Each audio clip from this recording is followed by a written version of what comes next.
নমস্কার, ডিজিটাল খবরিলালে আপনাদের সবাইকে স্বাগত। ইংরেজিতে একটা কথা আছে, মর্নিং শোজ দ্য ডে। বছরের প্রথম দিনে প্রথম সকালে যা দেখা গেল তাতে বছরের বাকি দিনগুলো কীরকম যাবে সেই নিয়ে কিন্তু এখন রাজনৈতিক মহলে বিস্তর আলোচনা শুরু হয়ে গিয়েছে। কার সকালের কথা বলছি? তৃণমূল কংগ্রেসের সকালের কথা বলছি। জন্মদিন বলে কথা, বছরের প্রথম দিন 1 জানুয়ারি তৃণমূল কংগ্রেসের প্রতিষ্ঠা বার্ষিকী। আর সেই প্রতিষ্ঠা বার্ষিকীতেই দলের মধ্যেকার বেনজির কোন্দল একেবারে বেআব্রু হয়ে পড়ল জনসাধারণের সামনে। একদিকে কুণাল ঘোষ, অপরদিকে সুদীপ ব্যানার্জি, একদিকে ববি হাকিম, তো অন্যদিকে নৈশব্দ নিয়ে চুপচাপ দাঁড়িয়ে রয়েছেন অভিষেক বন্দ্যোপাধ্যায়। আর এর মাঝখানে তৃণমূল সুপ্রিমো মমতা বন্দ্যোপাধ্যায়। গোটা তৃণমূল শিবির যেন এখন দুটো ভাগে বিভক্ত, দুটো ভাগ একই ঘরের মধ্যে ঘর।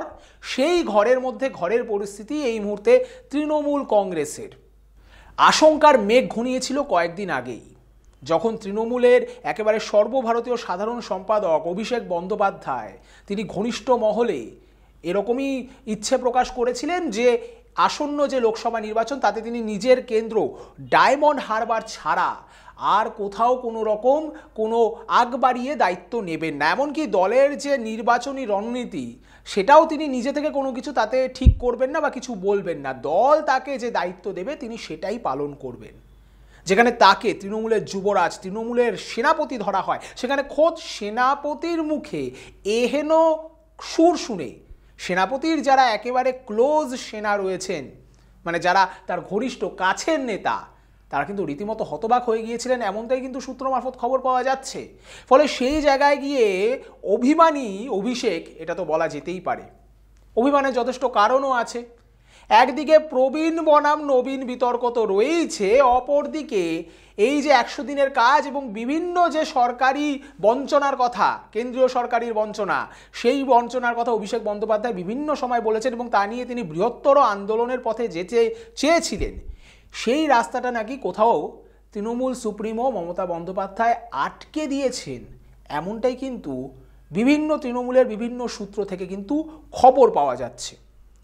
ফলে সব মিলিয়ে কোথাও গিয়ে যেন একটা অভিমানের মেঘ এই মুহূর্তে তৃণমূল কংগ্রেসের ভাগ্যাকাশে একেবারে কালো হয়ে আছে এবং তাতেই কিন্তু অশনি সংকেত দেখছেন অনেকে।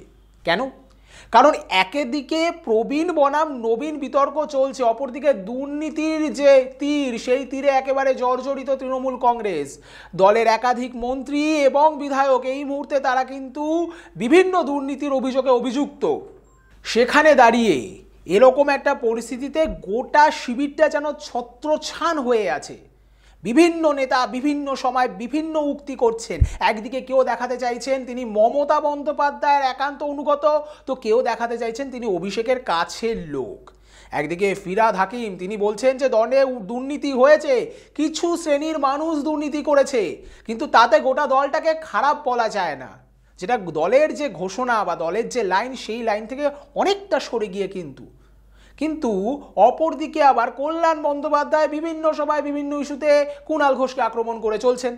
কুণাল ঘোষও কোনো কিছুতে খুব একটা কম যান না, তিনিও বিভিন্ন সময় বিস্ফোরক বিভিন্ন মন্তব্য করে যাচ্ছেন একেবারে সমাজ মাধ্যমে এবং মিডিয়ার সামনে। সব মিলিয়ে তৃণমূলের এখন ঘেটে ঘ অবস্থা। এহেন পরিস্থিতিতে আবার তৃণমূলের সেনাপতি বলা যেতে পারে, সর্বভারতীয় সাধারণ সম্পাদক, তিনি একেবারে চুপ করে বসে আছেন।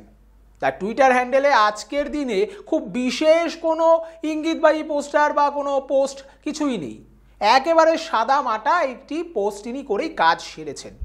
অর্থাৎ অভিমান সেটা কিন্তু কোথাও গিয়ে একেবারে স্পষ্টভাবেই দেখিয়ে দিচ্ছেন তিনি। কিন্তু তার মাঝখানে হবে কি?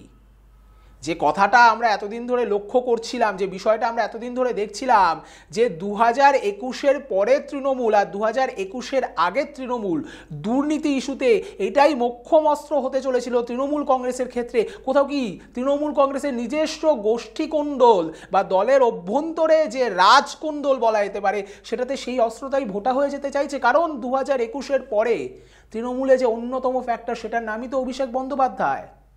সেই ফ্যাক্টরকে কোথাও গিয়ে কোণঠাসা করবার চেষ্টা করছে কি দলেরই একাংশ, বা আরও ভালো মতো বলতে গেলে দলের একাংশ যারা প্রবীণ নবীনের এই বিতর্কে তৃণমূল কংগ্রেস কি কোথাও সেই মহাভারতের পরবর্তী কৃষ্ণের যদুবংশের মতো তো হবে না তো? মুষল পর্ব কি তাহলে তৃণমূল কংগ্রেসের অভ্যন্তরে শুরু হয়ে গিয়েছে? অভিষেক বন্দ্যোপাধ্যায় কি তবে শ্রীকৃষ্ণের মতোই সেই অবস্থা তার হতে চলেছে কি? এই সমস্ত প্রশ্নের কিন্তু উত্তর সবারই অজানা।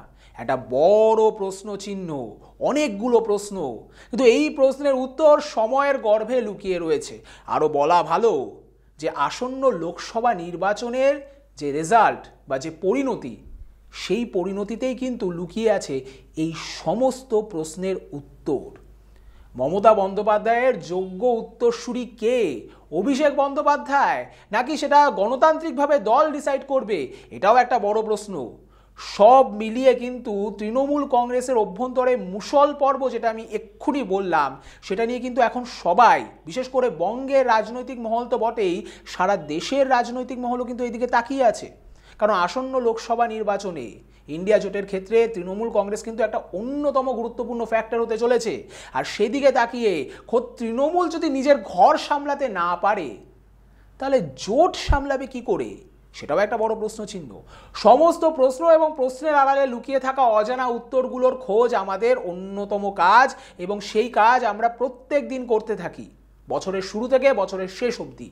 আর তাই আপনাদের নজর থাকুক আমাদের উপরে, মানে ডিজিটাল খবরিলালের উপরে। কারণ ডিজিটাল খবরিলাল মানেই খবর আপনাদের, নজর আমাদের। ডিজিটাল খবরিলাল, খবর আপনাদের, নজর আমাদের।